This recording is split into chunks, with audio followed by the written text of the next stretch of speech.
Gaming has always been a medium that has been near and dear to my heart. Ever since I was a young child, I've always had some sort of video game, handheld, or console close by, and in all those years of conquering platforms and defeating bosses, there have been a very select few games that have earned the honor of being one of my top 10 video games. Of course, over the years, new games have consistently shuffled in and out, so this list will be my most current and up-to-date version. Hello everyone, and welcome to the inaugural episode of ACCulture, where I will discuss everything from video games to TV series, movies, music, and more. Number 10, Far Cry 4. At the number 10 spot we have Far Cry 4. Yes, I know. Far Cry 3 is generally considered to be the best game in the entire franchise, and sure, it is true that Far Cry 3 is a fantastic game, but the journey into Kyrat took everything great about Far Cry 3 and enhanced it for the newest generation of consoles. You want to shoot to kill some oppressive soldiers? Go right ahead. You want to hunt and kill tigers? Sure thing. You want to ride a freaking elephant into combat? You can do that too. Yes, Far Cry 4 took everything great from its predecessor and made it into a wild ride with a great sandbox to explore, not to mention the addicting gameplay and a wonderful story. I would argue that this game is the greatest first-person shooter to ever make its presence on our screens. Number 9. Horizon Zero Dawn. Horizon Zero Dawn was a surprise when it was announced, but definitely a welcome one. Of all the games announced at E3 2015, this was surely the one I was most excited for. The initial trailer showcased a bow-wielding heroine facing off against a Robo, Dino, Mechasaur, whatever you want to call it, T-Rex, and it got me beyond hyped to see what this new IP had in store. Then it released and my expectations were met, and then some. Aloy proved to hold her own amongst the best of video game protagonists, entering the same ranks as heroes such as Geralt, Kratos, and Nathan Drake. And she blasted through a gripping story that genuinely had me invested by its conclusion. The combination of exploring a brand new and unique world with engaging combat against frightening machine beasts ensures that Horizon Zero Dawn will always remain a staple of the PS4. Number 8. God of War. Admittedly, when God of War was announced in 2016, I was not as excited as many other fans of the franchise. Sure, I had played every game up to that point, even the less than well-received Ascension, and genuinely enjoyed the series. But by 2016, I had forgotten about much of the lore and characters of the series. So yes, I was going to play this game, but it stayed off of my radar and came without much hype. But then I played it, and played it, and played it. Suddenly, this wasn't just a game, it was a full-on life-changing experience. The story that Kratos and Atreus share in this game is a fantastic one that allows you to explore multiple of the Norse mythology's 9 realms while throwing your Leviathan axe at the skulls of enemies, then calling it back to your hand a la the MCU's Mjolnir. God of War caused me to replay the entire rest of the series, which proved to me that the newest improved in every way, while keeping true to the story that they have established. It is a perfect starting point for the new leg of the franchise. Number 7. The Legend of Zelda: Breath of the Wild. No other game has sold a console quite like Breath of the Wild sold Switches, since Wii Sports sold Wiis, and that game was bundled with the console. Now it seems like games have found a new formula to replicate as well. The most recent iteration of Zelda took the formula that had been established for 30 years and completely reworked it. Sure, the dungeons are still present, if you want to call the shrines or divine beast dungeons, but the focus is now placed on exploration. Link awakens from his 100-year slumber and is given the generic premise. Evil king takes over realm, princess is in mortal danger, and you are the only one who can save the world. But then, you're free. Just go explore. Go climb and swim and run to your heart's content. Just hope and pray that it doesn't rain. And that's the beauty of Breath of the Wild. You can go anywhere and do anything in any order while completely ignoring the main story altogether if you so wish. Hopefully the sequel will manage to capture that same new feeling magic without sacrificing too much. Number 6. Marvel's Spider-Man. Who would have thought that the same E3 that gave us God of War would also give us another massively successful Sony PlayStation exclusive? I was never a big comic book fan until Avengers Infinity War killed off half their heroes in 2018, but once I jumped on the bandwagon, I never got off. And that included becoming very hyped for the Spider-Man game that released only some months later, and it was great!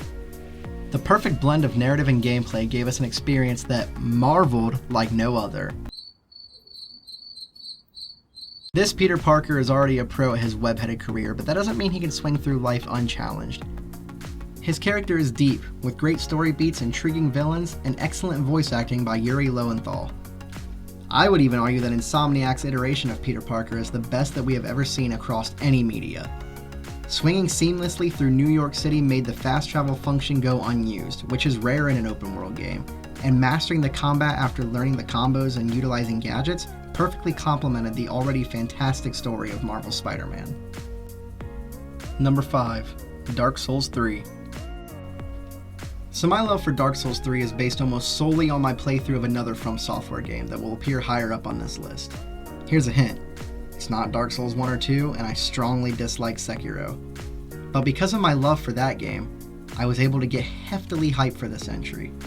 The fast-paced combat is my favorite of the series, and the worlds you explore are marvelous while haunting. From Software games are also known for memorable bosses, and the third game in this series does not disappoint in that manner. A literal tree, 4 men who can't decide whether to kill each other or you, a literal giant, the list goes on and on. I will never forget my first dragon encounter, nor the sheer number of adrenaline-fueled feelings of accomplishment when the Nameless King was slain. This game will always remain one of my all-time favorites, even with the upcoming Elden Ring catching the attention of so many gamers, myself included. Number 4. Red Dead Redemption 2. No story has ever captured me quite the same way as Red Dead Redemption 2 did. By the time I finished the main campaign, I was so invested in the lives of these characters and all the horrible events that were happening to them. And that's not even to mention the addicting, intense, yet relaxing gameplay. I spent so much time with Arthur Morgan that I even began to treat my daily chores like I was helping my own camp. Yes, I actually enjoyed doing the dishes and feeding the animals outside of the virtual world. There were hours spent hunting, riding, gunslinging, and just taking in some of the breathtaking views in the reimagined southern United States. I truly believe Rockstar will never hit another home run like they did with Red Dead 2. There will certainly never be another video game narrative as emotionally gripping as it. Number 3. Bloodborne. As hinted in a previous entry, Bloodborne is by far my favorite From Software game, and to me it is the pinnacle of the Soulsborne genre. It was my first from the series, and initially I couldn't stand the game. The more than higher difficulty compared to anything I had ever experienced before, every time I died I would lose any sort of progress I had made, and fuck those fucking sharpshooters. But once I achieved a firm grasp on the gameplay loop, it very quickly became one of the best video games I had ever played. Addicting mechanics layered with hauntingly beautiful settings made Bloodborne a game I could not put down for hours on end, and with each prey slaughtered, the addiction strengthened further and further. With the adrenaline rush that fueled me as I stepped around every corner, Bloodborne easily became one of the greatest, most rewarding gaming experiences I have ever had. Number 2. The Last of Us. Oddly enough, the desire to play this game literally came to me in a dream. I had never really heard of this game leading up to its release, as I was still a 14-year-old boy who was more focused on catching them all in Pokemon Black 2. But I was at a family friend's home one afternoon when he was playing the demo. Still, my desire was not there. But later that week I had a dream that depicted a badass Joel battling the infected in an action movie-esque manner, and I woke up knowing that I needed to play this game. And I absolutely have no regrets about doing so. With the gameplay mixture of exploration and combat that I now recognize as Naughty Dog's staple, and a deep narrative that had gone unchallenged until Red Dead 2, I can honestly say that The Last of Us clinched the top spot on my list for the longest time, and it's only very narrowly beaten by my number 1 entry. Say what you will about its sequel, but the original title will always remain a classic that can fascinate gamers for decades to come.